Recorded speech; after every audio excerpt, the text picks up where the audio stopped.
Hace unos meses subí este vídeo donde hablaba de Taiwan Semiconductors y de Intel, y hubo una persona que comentó que Intel era mejor compañía porque tenía mejores métricas financieras. Y esta afirmación me ha hecho plantearme la necesidad de tener que explicarte por qué no siempre una compañía con mejores medidas financieras es la mejor. Además, a mitad de vídeo te voy a poner un ejercicio para que lo resuelvas por tu cuenta y lo dejes en los comentarios. Bienvenido a The Investing Corner. El comentario dice así: creo que deberías aprender algo más de análisis fundamental para ver que no es Taiwan Semiconductor la mejor compañía. La mejor es la que consigue mejores ratios financieros no manipulados, y en este caso Intel está mejor que AMD y Taiwan Semiconductors. Saludos. Dejando de lado la apreciación personal, la persona lo que realmente está diciendo es que Intel es mejor compañía porque tiene mejores medidas financieras que Taiwan Semiconductors. Y entiendo que también quiere decir que es mejor inversión, porque claro, de nada sirve que una compañía sea mejor o sea buena si no va a ser una buena inversión y nos va a dar dinero. Lo primero que tengo que decirte es que las dos compañías no son estrictamente comparables, ya que, como te explico en el vídeo, Taiwan Semiconductor se dedica solo a la fabricación de chips e Intel también los desarrolla, así que comparar métricas sería un poco injusto por la diferencia en la integración de la cadena de valor. En cualquier caso, vamos a comprobar su premisa. Vamos a ver las medidas financieras de Intel y de Taiwan Semiconductors. Para ello, vamos al consenso de Bloomberg, que al final ambas compañías son muy seguidas por los analistas, por lo que las cifras que veamos en Bloomberg serán la media de todos los analistas. Un analista puede hacer unas proyecciones demasiado exageradas o demasiado conservadoras, pero como es la media de todos, parece que es lo más justo para compararlas. Vamos con el crecimiento de los ingresos. Si nos fijamos, los crecimientos de Intel son claramente menores que los de Taiwan Semiconductors. TSMC ha crecido un 180% desde 2014 e Intel ha crecido un 12% desde el mismo año. Vamos con los márgenes EBITDA. Son menores, del 68% en el caso de Taiwan Semiconductor y del 25% en el caso de Intel. Y lógicamente los ROEs también son menores, del 25% en el caso de Taiwán frente al 8 o al 10% de Intel. Y en cuanto a los beneficios, el año pasado Intel perdió dinero y Taiwán no, a nivel contable ni a nivel de free cash flow. Además, otra cosa importante, y es que Taiwan Semiconductor reinvierte más en el negocio, que es muy rentable. ¿Cómo se ve esto de la reinversión?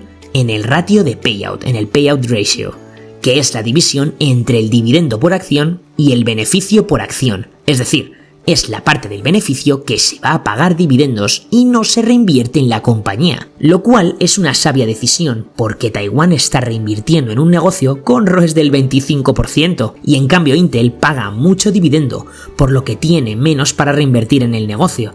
Si reinvierte menos, precisamente en un negocio donde hay que invertir un montón para poder diferenciarte, entonces cada vez tus competidores van a ser mejores que tú. Y punto número 2. La rentabilidad por dividendo de Intel es del 3,8, del 2,5% frente a reinvertir en el negocio al que le sacan un 8 o un 10. No parece una sabia decisión destinar más a dividendos que reinvertir, la verdad.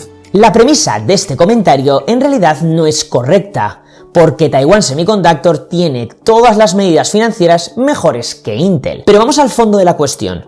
¿Una compañía con mejores métricas financieras es mejor?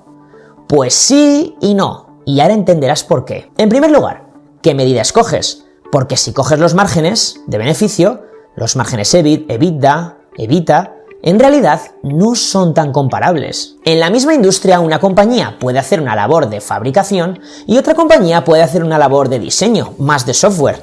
Y el software tiene mucho más margen que una compañía que se dedica a la fabricación. Y aunque dos compañías se dediquen a la fabricación, una puede tener una parte de mantenimiento y otra no.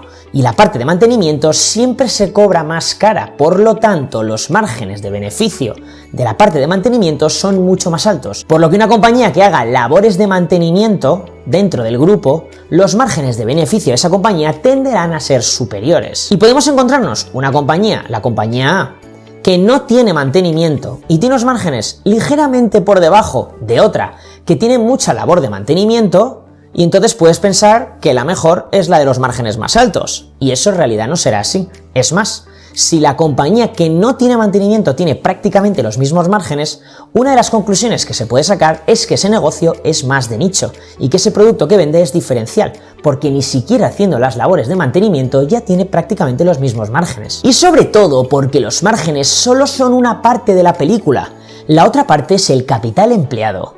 Porque piensa una cosa, toda medida de rentabilidad se calcula como el beneficio dividido entre el capital empleado. Ese beneficio puede ser el net income, o puede ser el EBIT o el EBITDA, y el capital empleado pueden ser los activos productivos o puede ser el equity. Dependiendo de qué variables utilicemos, podemos calcular medidas como el ROE o el ROCE. El cálculo del ROE y del ROCE te lo cuento en estos dos vídeos de aquí en detalle y con ejemplos. ¿De qué te sirve tener unos márgenes superiores a tu competidor si tienes que emplear muchísimo más capital que tu competidor? Y ahora te pongo un ejercicio y respóndeme en los comentarios cuál crees que es la respuesta correcta. Tenemos dos empresas. ¿Qué empresa es más eficiente?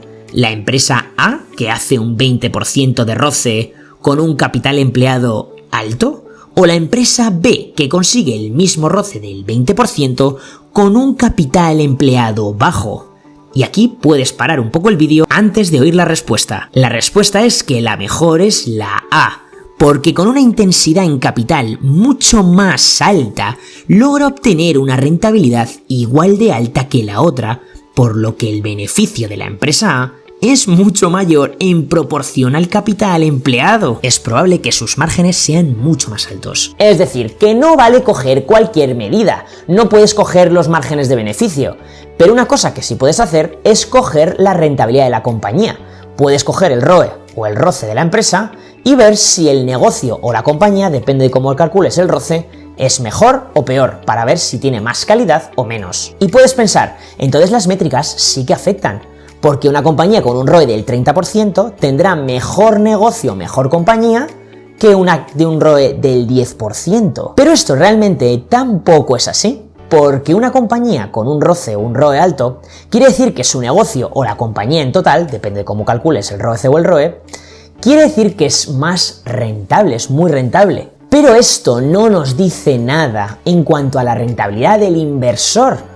¿Qué rentabilidad obtenemos nosotros como inversores? ¿Por qué? Porque todo esto depende del grado de reinversión del capital en el negocio. Si tú tienes un ROE o un ROCE muy alto sobre el capital invertido y prácticamente no inviertes capital porque la industria no crece o porque tú no creces, entonces no sirve de nada tener un ROCE alto o un ROE alto. Al final el beneficio o lo dedicas a reinvertirlo dentro de la empresa o a darlo en dividendos o a hacer recompras de acciones. Si la rentabilidad que obtienes de tu negocio es muy alta pero no reinviertes y lo pagas todo en dividendos, al final tu rentabilidad es la rentabilidad por dividendos y no la rentabilidad que obtiene el negocio por ese capital. Entonces parece que ya lo tenemos resuelto, ¿no? Una compañía con un ROE alto y que pueda reinvertir.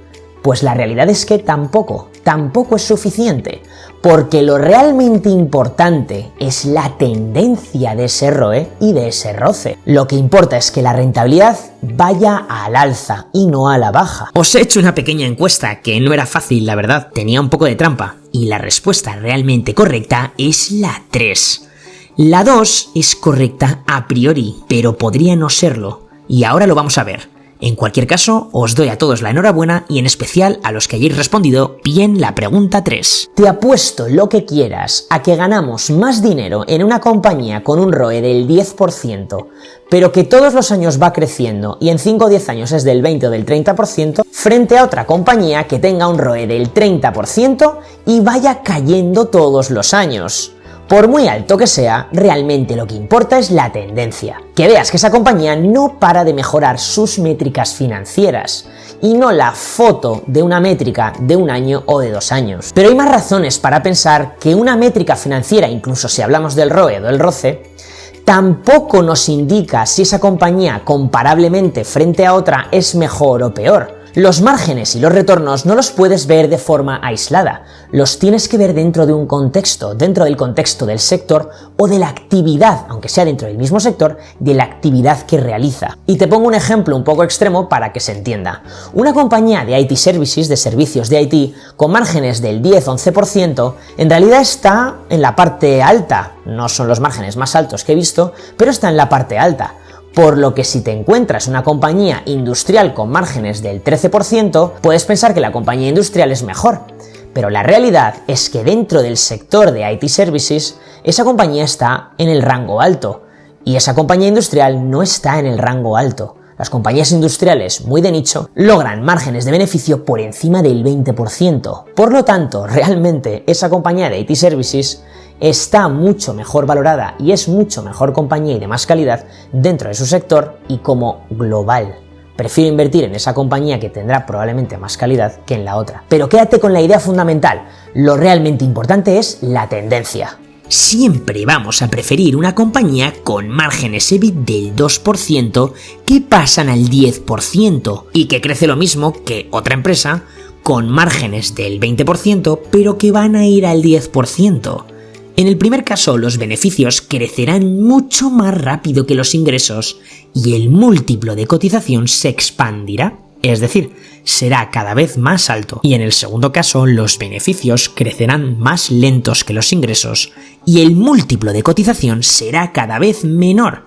Y esto se refleja en el valor de la empresa. ¿Cómo afecta la rentabilidad y el crecimiento? Esto te lo explico en este vídeo de aquí, en detalle y con ejemplos. Y hasta aquí ha llegado el vídeo, espero que te haya gustado, que hayas podido aprender y si tienes dudas, déjala en los comentarios. ¡Hasta la próxima!